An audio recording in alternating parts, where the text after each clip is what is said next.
ఈ video last దాకా చూడండి, సబ్స్క్రైబ్ చేయండి. దొండకాయ ఫ్రై ఎలా వండానో వీడియోలో చూపెడతాను. లాత దొండకాయలు తెచ్చుకున్నాం, శుభ్రంగా కడిగి వాటిని చిన్న చిన్న ముక్కలు కోసుకున్నాం. కొత్తిమీర, మెంతి, పుదీనా, కల్జామాకు, పచ్చిమిరపకాయలు కడిగి కోసుకున్నాం. స్టవ్ అంటు పెట్టినాం, స్టవ్ పైన మట్టి కంతులు పెట్టినాం. అందులో 2 చెంచాల నూనె పోసుకున్నాం. కొబ్బరి నూనె, తినే కొబ్బరి నూనె. 1 చెంచాడు పోపిత్తులు, పచ్చిమిరపకాయలు, కల్జామాకు, ఉల్లిగడ్డలు దూరగా గోలించుకోవాలి.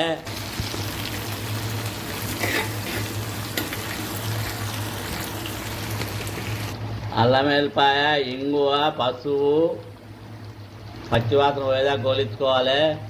దొండకాయలు ఇందులో పోసుకోవాలి, తగినంత ఉప్పు వేసుకోవాలి. ఇలా మొత్తం కలిపి చిన్నమంట మీద ఉడికించుకోవాలి. మొత్తం అడిగేలా కలుపుకోవాలి. ఇలా కొత్తిమీర వేసుకోవాలి, మెంతి వేసుకోవాలి, పుదీనా వేసుకోవాలి, కలుపుకోవాలి. ఇప్పుడు మొత్తం కలుపుకున్నాం. దీనిని 20 నిమిషాలు చిన్న మంట మీద ఉడికించుకోవాలి. చిన్నర కారపొడి వేసుకోవాలి. ఇది మొత్తం కలుపుకోవాలి.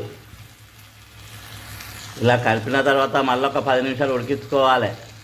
దొండకాయ ఫ్రై రెడీ అయింది. స్టవ్ ఆఫ్ చేయాలి, దించుకోవాలి. ఇది వేడివేడి అన్నంతో కానీ రొట్టెతోటి కానీ తింటే చాలా రుచిగా ఉంటుంది. ఇది మళ్ళీ మళ్ళీ కావాలనిపిస్తుంది. దొండకాయ ఫ్రై చాలా రుచిగా ఉంటుంది.